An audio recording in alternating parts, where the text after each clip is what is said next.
They say power walks into a room and commands attention. But sometimes, real power slips in through the side door, carrying a dented lunchbox. Welcome to Unveiled Wealth, where every story unmasks what power tries to hide. If this is your first time here, you're just in time for the morning shift. 6:07 a.m., the light in the bathroom was a tired yellow, flickering ever so slightly like it, too, hadn't had its coffee yet. Daniel Kingsley stood in front of the mirror. No blazer, no gleam of a corporate conqueror. Just a man rubbing sunscreen into skin that looked one promotion away from burnout. His face was pale not from fear, but from 3 days of meals that tasted like cardboard. Short cropped hair, salt and pepper at the temples, a jawline rough with stubble, like he hadn't shaved to sell the image of blue-collar tired. He didn't speak, just breathed. One long, dry inhale, the kind you take when the smell of engine grease has settled into your coat before you've even left the house. On the counter, a scratched-up water bottle, a pair of rubber gloves, and a roll of mints that probably expired last fiscal quarter. Next to the sink, a folded high-vis jacket, the name Dan K, scrawled in Sharpie on the inside collar. And in the corner, an empty Amazon box, fresh from a shipment labeled cheap workwear, size lay. Daniel peeled off his pajama top and slipped into the uniform. His movements were precise, the same way he once buttoned a shirt before speaking at Davos. Some habits don't leave, even when the job does. He glanced at the calendar, no board meetings, no analyst calls, just a single line scribbled in blue ink. Route 108, first stop South Elgin. Today, no one would call him Mr. Kingsley, just hey, driver, if they even bothered. This story doesn't begin with applause. It begins with the hiss of a zipper and a quiet exhale that swallows everything he used to be. As of this morning, Daniel Kingsley wasn't a CEO. He was just a delivery guy and a ghost of his own making. He used to fly private, Now he was memorizing the gear shift pattern of a 2012 box truck with a cracked windshield and someone else's gum stuck to the dash. Daniel Kingsley wasn't just putting on a costume. He was vanishing into a role no one ever imagined he could play. This was the man who once closed a $40 million logistics contract over a phone call, while shaving, who had an entire floor of assistants, analysts, and a driver who knew to never speak unless spoken to. This was the same man who now spent 15 minutes in his driveway, adjusting the Velcro on his work boots to make them squeak less. He looked at himself in the truck's side mirror, cap pulled low, polo shirt one size too big, hands gripping a dented clipboard with coffee-stained delivery forms. He even practiced the posture, shoulders slightly hunched, one foot pointed outward, weight leaning on the back leg like he'd been standing for hours. It was disturbingly easy to disappear. He stepped into the dispatch office at 7:01 a.m. No one looked up. Not the guy stuffing a donut in his mouth. Not the woman tapping her acrylic nails on the tablet screen, muttering something about another damn missed scan. Not the supervisor with the Bluetooth earpiece who waved him off with a sit over there. I'll call your name. Perfect. He took a seat on the worn vinyl bench next to a stack of flattened cardboard. The smell of sweat and stale Febreze clung to the cushions. A TV mounted in the corner played muted local news. Someone sneezed. No one said bless you. He pulled out a small notebook, wrote down 2 words, unseen, untouched, weren't incatectors. And that's exactly what he wanted. To go where the cameras didn't. To feel what his employees never say in exit interviews. To hear the jokes they cracked when no one important was around. But even now, Daniel couldn't shake one thing. He felt nervous, not the boardroom kind of nervous. Not the we might miss Q4 targets kind. This was a different flavor. The kind that crawled up your spine when you realize you're walking into a world you thought you understood, only to find out they never told you everything. His fingers fidgeted with the edge of the delivery sheet. The paper cut he gave himself earlier was still stinging. He liked that. It reminded him this wasn't a simulation. He adjusted his name badge. It read Dan K. in smudged ink, the kind of badge no one reads. And for the first time in 11 years, he smiled not because someone else was impressed, but because no one cared who he was. Daniel didn't go undercover to prove a point. He didn't do it for press, and he sure as hell didn't do it for a viral video with a thumbnail that says, CEO goes broke. He did it because something was broken, and he didn't know what. Not yet. It started with silence. The kind of silence that creeps in when good employees stop making suggestions. When team meetings become one-way broadcasts. When HR says retention is stable, but your best people leave with no goodbye. Then came the memo. All deliveries must be completed within 36 minutes per route, regardless of weather, traffic, or driver experience. He didn't write that. Someone 3 floors below him did. He only saw it because an assistant accidentally CC'd him. And that was when he realized the company he built was making decisions he'd never approve of. In his name. Then came the message. An anonymous email sent through a burner account. I used to love this job. Now I cry in my truck before I clock in. No name, no role, no rolima, no demand, just pain. That was the line. That was the switch. That was the moment Daniel stopped being a CEO in theory and became one in action. He wanted to feel it, not from a filtered HR report, not from some glossy internal survey with too many smiley faces. He wanted to feel the sweat behind a rushed delivery, the sting of being spoken to like you're replaceable, the ache in your knees when no one adjusts the break schedule for 5 straight hours. He didn't want to fix the company from above. He wanted to start from below at floor level, to see if the foundation still held, or if it had already cracked under his watch. The first delivery is never about the package. It's about the silence between knocks, the pause before the door opens, the moment you realize you're not just bringing a box, you're bringing a presence. Daniel pulled the truck up to a single-story brick home in South Elgin. The driveway was cracked, but clean. An old wind chime danced lazily in the breeze, out of tune, but charming. He checked the manifest. Package ID 3749AE. Recipient Elwas. Nerfren and Turmishuri. McCarthy. Delivery window 9 is sure 9:30 am. Notes ring bell. Friendly dog. Walk slowly. He stepped out of the truck. His boots hit the gravel with a crunch that echoed louder than expected. The morning air was sharp, the kind that sticks to your lungs a little longer than it should. The package felt heavier than the label said. Or maybe his hands were just unfamiliar with carrying weight that mattered. He walked up the path. Controlled. There's his haunter. Like someone doing this for the first time, but trying not to look like it. The door opened before he could ring the bell. A woman stood there, maybe late 50s, wearing a faded Cubs sweatshirt and holding a cup of coffee in both hands like it was armor. Her smile was soft, tired. Rio. He nodded. Yes. Massamine, got a delivery for you. She stepped aside to let him in, but only halfway. No need to come in. Porch is fine. You knew I'd soon. First day, figured. You hold the box like it's gonna bite. They both laughed. It broke the ice. Jordi Newas. And for a moment, Daniel forgot who he was supposed to be. Because this felt more human than any meeting he'd had in months. As he handed over the box, she paused, ran her hand gently along the label like she recognized the handwriting, then looked up at him and said, my son used to deliver for you guys. He left. No, said it got too much. She nodded. Daniel didn't know what to say, so he said nothing. She didn't expect an answer. She just gave a small nod, the kind you give when a stranger sees a sliver of your story and doesn't look away. He tipped his cap. She closed the door. Back in the truck. The cab felt smaller. The seat creaked louder. The route map looked longer. He had delivered a single box, but she had delivered something back, a weight that didn't come with tracking, and a truth he couldn't scan out of the system. The warehouse was louder than he remembered it, not in decibels, but in indifference. Doors slammed without apology. Forklifts beeped in lazy rhythms. Someone coughed hard into their elbow, and nobody flinched. Daniel walked in holding his empty delivery clipboard. No one looked up. He was invisible, and in this place, that meant you were doing fine. He stood near a stack of shrink-wrapped crates.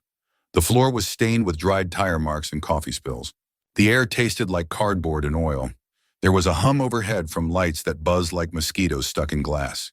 To his left, a radio played classic rock on low volume, somewhere between tolerated and ignored. Yo, newbie, a voice came from behind. A kid, maybe early 20s, hoodie half-zipped over his uniform. Name tag read Manny, though the letters were fading. You're the guy from Route 108, Daniel nodded. Huakido, Necessary your motor. Don't worry. They only haze the ones who can't lift. The kid smirked and walked off before Daniel could respond. It wasn't warm, but it wasn't cruel either. Just the language of survival here. A supervisor with a headset barked something about zone timing. No one reacted. Daniel saw a woman in her 50s, short, built tough, but clearly winded, trying to push a pallet jack up a slight incline. Her hands trembled slightly. Her breath was short and sharp. Instinctively, he stepped forward to help. "Don't touch it," came a voice from behind. The supervisor again. Now closer. Now louder. "You don't lift for others. Liability. That's on her ticket." Daniel froze, nodded, stepped back. The woman didn't look at him. She didn't have to. The shame floated in the space between them. Manny passed by again, this time whispering just loud enough. "Rule 1. Man, care too much, and they think you're soft. Care too little, and they promote you." Daniel didn't smile. He just wrote something in his notebook. The pen shook slightly in his grip. He wasn't here to be liked. He was here to see. Later, during a lull, he found a quiet corner behind the vending machine. The hum of the compressor felt like static in his brain. He wrote a single sentence. "They're not tired. A dirty year one. They're trained to stop feeling," and then he underlined it. Twice. Lunch break didn't feel like a break. It felt like a truce. The kind that's observed, not celebrated. Daniel sat on an overturned crate in the corner of the loading bay, unwrapping a turkey sandwich that was more bread than filling. Around him, people ate quickly, eyes down, fingers scrolling through cracked phone screens. The only sound was chewing, plastic wrappers, and the distant hum of a vending machine trying to stay alive. No one talked. Not really. A grunt here, a sigh there, once a laugh, but it ended too quickly, like someone had caught themselves being too loud. Daniel didn't interrupt. He watched Dorm, Silverman, Masiran, a man with gray stubble and stiff knees, bent to pick up his drink from the floor. When he straightened up, he let out a small exhale, almost a whisper of pain. He didn't make a scene. He just sat back down like nothing happened. At another table, a young woman peeled off her gloves. Red lines marked her palms like invisible shackles. She looked at them for a second, not long enough for pity. Just recognition, then slipped the gloves back on and returned to scrolling. Daniel sipped water from a bottle that still smelled faintly of bleach. It wasn't clean, it was sterilized, and that felt worse. They weren't lazy, they weren't broken. They were simply adapting to a place that punished compassion and rewarded detachment. Daniel thought of the last shareholder call. A man in a suit had said, with pride, "We've increased driver output by 8%. And no one had asked what that 8% had cost. Not in dollars, in hours of sleep, in missed meals, in spinal discs. He looked down at his notebook, opened a fresh page, and wrote slowly. "They don't speak anymore, because they once did, and no one listened." Then he closed the book and stared into the stillness. Not because he had answers, but because, for the first time in a very long time, he knew what questions mattered. The morning route was supposed to be routine. Daniel had been paired with a senior driver named Reggie, mid-30s, fast-talking, Bluetooth always in one ear, smelled like stale energy drinks and peppermint gum. He called Daniel Rookie and never asked for his last name. They were 20 minutes behind schedule by stop 6. Reggie muttered something about KPI screw-ups and pulled over into a gas station lot. He grabbed a box from the back. Daniel noticed it wasn't for the next address on the manifest. Reggie peeled off the shipping label, pulled another from his pocket, slapped it on like a seasoned chef plating garnish. Daniel said nothing. "Look," Reggie finally said, not looking up. "Sometimes it's just faster this way. Package still gets there. Nobody checks. You think those nerds upstairs are tracking how we hustle as long as the scanner blinks green? They're happy." He smiled, proud. "Efficient. He called it smart delivery. Daniel watched as Reggie walked up to a house and dropped the mislabeled box like it was nothing. He didn't ring the bell, just placed it on the mat, took a photo, and walked back whistling Bon Jovi under his breath. In the truck again, Reggie added, "Besides, some of these customers don't even open the boxes right away. Hell, they probably won't notice." Daniel forced a nod. He wanted to speak. He wanted to stop it. He wanted to scream, "Do you know who I am?" But he didn't, because if he did, the act would end. The mask would fall. And so would his only chance at seeing what no quarterly report would ever show. He looked out the window as the truck rolled forward. The world outside was calm, clean, believable. Inside the cab, the truth sat beside him, wearing a smile and a badge that had no name. He opened his notebook, wrote one line. "It's not that I didn't see it before, it's that I wasn't allowed to," and he underlined "wasn't allowed." Twice. Back at the warehouse, everything looked the same. That was the problem. The boxes still moved. The scanners still beeped. Someone still laughed too loudly at something on their phone. But to Daniel, the air felt heavier, the walls closer, the noise sharper. He had just seen the truth. And now every routine movement reeked of it. He sat alone on an overturned crate near Dock 7. His clipboard rested across his lap, but he didn't touch it. He watched a worker toss a box into a bin without checking the label. No one said anything. No one blinked. He remembered the label Reggie had swapped that morning. The look on his face. Why did a walk in 21 and us? The pride, the demonstration, the certainty that no one up top cared because no one ever had. Daniel blinked hard, not to fight tears, but to keep his own fury from escaping in a way that would blow his cover. He was the architect of this system. The policies, the dashboards, the incentive structures, he'd spent years optimizing performance. But in doing so, he'd unwittingly carved out room for shortcuts and then turned away. And now he was sitting in the middle of it, wearing their uniform, holding their silence. Two parts of him pulled in opposite directions.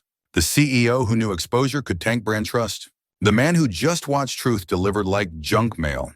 He thought of the interviews, those glossy magazine spreads where he spoke about values and integrity in every mile. He'd smiled for those photos. Now his jaw ached from clenching. Nearby, someone spilled a drink. A driver cursed. The supervisor shouted. No one listened. Daniel looked down at his hands. They were still shaking. Not from fear, but from the weight of complicity. He opened his notebook, stared at the blank page, then slammed it shut with a sharp crack. No one turned to look. They'd all gotten used to the sound of frustration. They'd all gotten used to being ignored. And now, so had he. And that silence said everything. It said this place had learned to absorb anger without reacting, to turn conscience into background noise, to swallow every doubt and bury it beneath routine. It said this wasn't a broken system. It was a system that functioned by breaking people. Daniel stood up slowly. His knees cracked louder than he expected. Across the room, someone laughed. Not at him, not with him. Just through him. He walked past rows of packages labeled for cities he no longer recognized. Past drivers hunched over lockers. Past bulletin boards cluttered with reminders of rules no one respected. He felt the fabric of the company fray beneath his fingers. And the deeper truth settled in. This wasn't just about drivers cutting corners. This was about a company that had cut out its soul bit by bit, memo by memo, until the only thing left was delivery speed. As he pushed open the back door, a gust of cold air slapped his face. He welcomed it. It was the first thing all day that didn't pretend to be warm. He could have stopped it.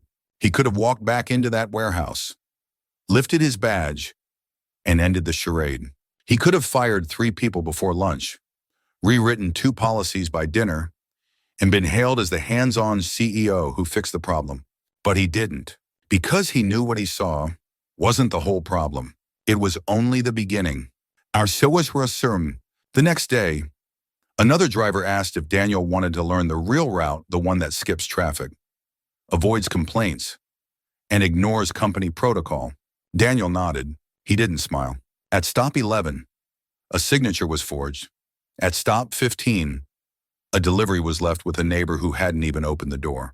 The app still blinked green. Efficiency, the driver said. Daniel didn't blink. He watched. He watched as shortcuts were spoken like scripture, as broken scanners were slammed and kicked, not reported, as boxes were tossed, not handed. Every action told a story, and the story was this. You survive here by not caring more than you're paid to. That night, he sat alone in the truck after his route. The cabin smelled like fried food in winter air. His back ached. His fingers were sore from gripping things that were never meant to be held so tightly. He opened his notebook, wrote slowly, carefully, "Do not interfere. Do not fix it yet.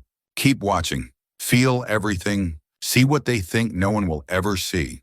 Then he put the pen down. And for the first time since this started, he felt closer to the truth than ever before. Not because someone told it to him, but because no one thought he'd still be looking. It wasn't the numbers that finally broke him. It wasn't the forged signatures or the swapped labels. It was a sound, a crash, sharp, sudden, yakin shone, followed by silence that didn't feel routine. Daniel had just finished loading a half stack of boxes when he heard it. Metal against concrete. The unmistakable screech of a cart tipping sideways. Then nothing. Not even a gasp. Just the soft clatter of wheels spinning in place.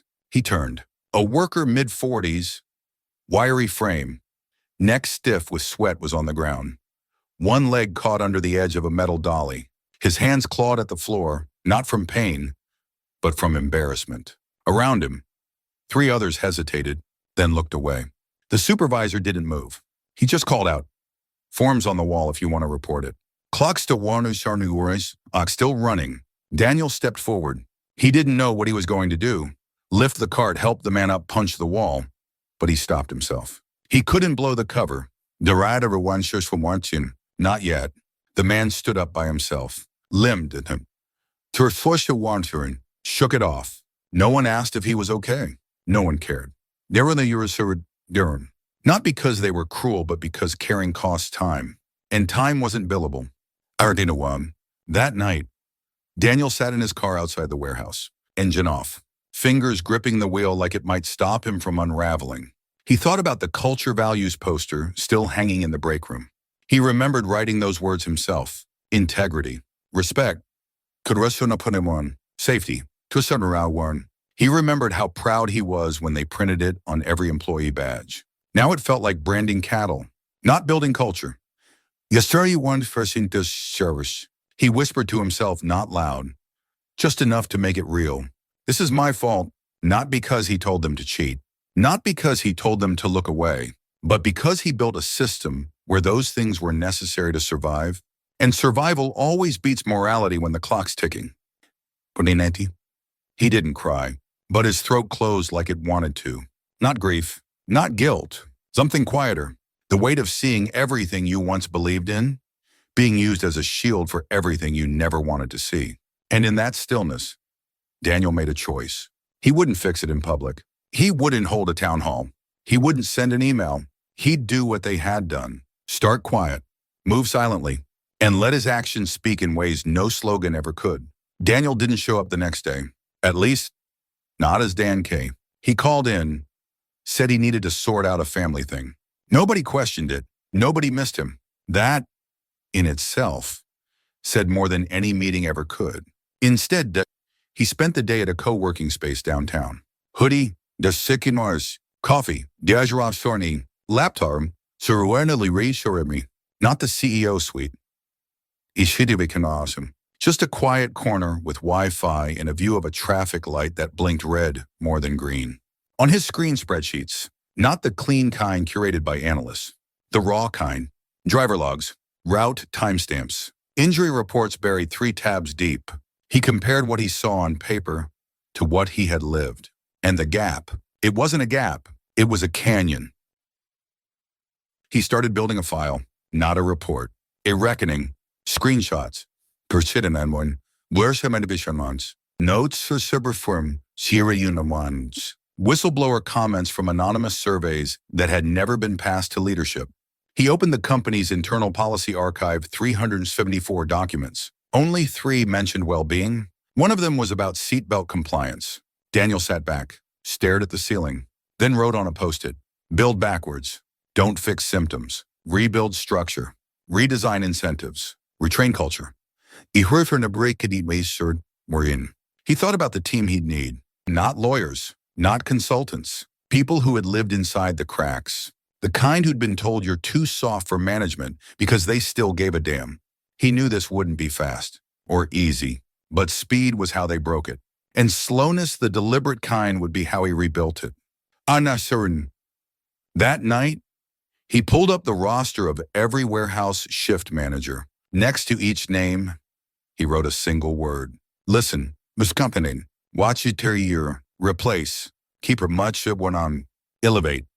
When he had in the circuit terminal remove, it for be ever wahanan. No one else saw the list, but a storm was forming, quiet, steady, and aimed straight at the heart of everything they'd mistaken for progress. He arrived before the sun. The sky was still blue-black, streetlights buzzing with that dim yellow hum that only exists between 5 and 6. So, Emmanuel one sordinum. The warehouse lot was half empty, the asphalt still damp from the night's drizzle. A delivery truck coughed to life nearby. Somewhere in the distance, a radio played static before fading into Springsteen. Daniel pulled the door open with his bare hand. The metal handle was colder than expected, rough from years of palms that gripped it with urgency, not care. As he stepped inside, no one looked up right away. The early crew was half-dressed in vests and gloves, bent over manifests, muttering about load weight and timing. Fluorescent lights flickered above like they always had too bright, too cold. He didn't say a word. He walked to the back corner where the carts were stored, picked up a dolly with one squeaky wheel, and started loading boxes. Slowly, intentionally. No one told him what to do. No one stopped him. And then, someone noticed, a young guy, maybe 23, hair still damp from a rush shower, one AirPod and paused mid-step. He squinted, tilted his head, like he was trying to place a dream he'd forgotten, then looked away, not in dismissal, but in disbelief. Daniel kept working, one package at a time. He wasn't here to be recognized. He was here to be reintroduced. By the end of the week, small shifts had started to take root. One shift supervisor, the loud one with mirrored sunglasses always hanging from his collar, was no longer there. His locker sat open, empty except for a crumpled write-up form and a half-used stick of deodorant. No memo, no scene, just gone. Replacing him was a woman named Carla, 52. Sharp elbows, sharper memory. The same woman Daniel had once seen nearly collapse under a broken pallet. She now moved through the warehouse like a conductor, not with noise, but with presence. People began to look each other in the eye again, say thank you, pass tools instead of tossing them. The bulletin board changed, too. The old poster about maximizing units per hour was torn halfway, replaced not by a new slogan, but by 3 index cards taped side by side. You good? Need help? Let's not die for a box. Daniel spent his days walking, watching Nano's writing. At one point, he passed a driver helping another fix a strap on a wobbly load.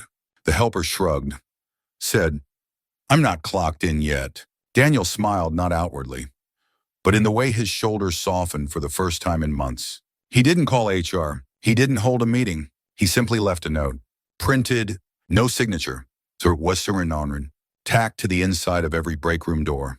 If you've ever been blamed for doing your best, you won't be again. If you've ever felt alone here, you aren't.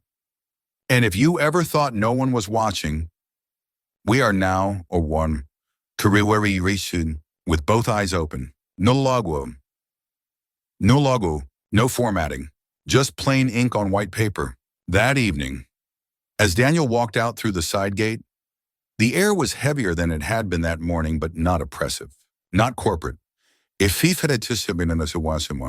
smelled like rain and pallet dust. And somewhere behind him, a hand pressed the note flat against the wall, smoothing it out so others could read it too. It didn't happen overnight. It didn't come with applause, or press, or a banner that read, "New Era Begins." It started with how people walked. The shuffle was gone. That slow, dragging half-step that said, "I'm here because I have to be." Now it was replaced by something tighter, quicker, not joyful but present, engaged. People started arriving 5 minutes early, not because they were told to, but because they knew they wouldn't start the day being shouted at. At break time, phones weren't the only thing people stared at. They started talking again, about real things. Jokes, groceries, sore backs, the weather. In the back corner, where the air was always thickest. Someone brought in a small fan, not for themselves, but because they saw an older worker sweating through her shirt the day before. No one asked who bought it. No one needed to. Namrosomo. 2 weeks later, a regional warehouse manager from 3 states over stopped by unannounced. He walked the floor for 15 minutes, said nothing, then pulled a supervisor aside. "What's going on here?" The supervisor blinked. "What do you mean, Ornos? It's quiet, focused, nobody's yelling." He paused. Even the forklifts are lined up. The story had already spread. Quietly, a shift had started in Chicago. Now it was echoing in Atlanta, in Dallas. Even the overnight crew in Phoenix had started changing how they trained new hires, not with sarcasm, but with patience. They didn't call it a new policy. They didn't need a name for it. They just called it doing it right. How are we? Back in Daniel's office, yes. His office again. This time with the blinds always open, a handwritten note sat on his desk, folded 3 times. No name. It said, "You made it okay to care again. Thank you. Sorry to you by turn." He didn't frame it. He didn't post it on the internet. He just kept it in his wallet, right behind his ID. Turkiyu. So if you're watching this, and you've ever wondered if change is possible, if one person can shift the weight of an entire culture, the answer isn't in a slogan. It's in a choice. The choice to listen before speaking, to see before judging, to walk into the fire not to save face, but to save people. Maybe you're not a CEO. Maybe you never will be. But wherever you are, if someone's watching how you lead, even silently, then you're already leading. Choose well, because the quietest ripples always carry the farthest. What started on one warehouse floor didn't stay there. At first, it was just rumors. Whispers traded between drivers at refueling stops, between shift leads during late-night Zoom syncs. Something's different at Northside. They're not burning out. They're not breaking down. They're breathing.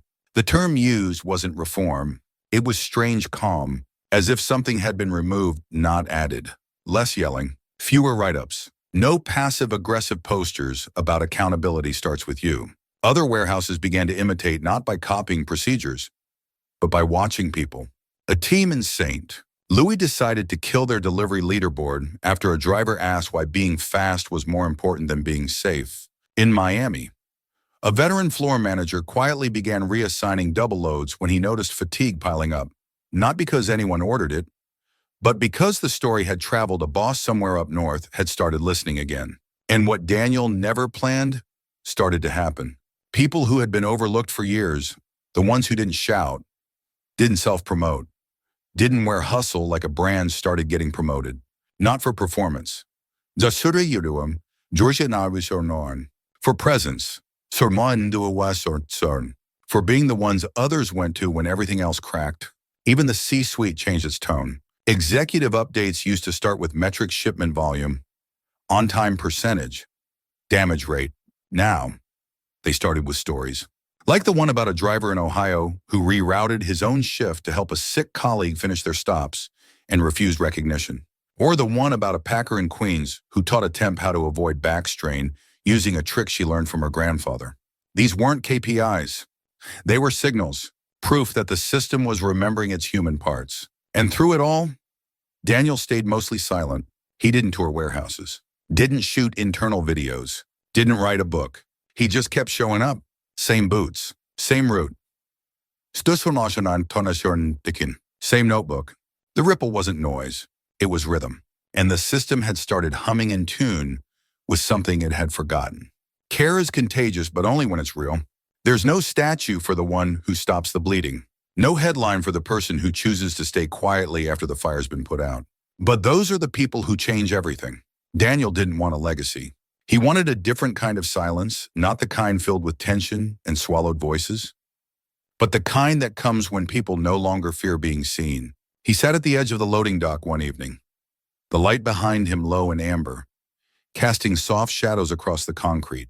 The day's last truck pulled out slow, its tail lights blinking red across the yard like a final heartbeat. Somewhere behind him, laughter spilled out from the break room. Real young, serene, effortless. Unwatched.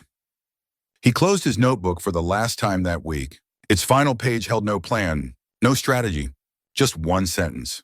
Let it keep rippling. And it did.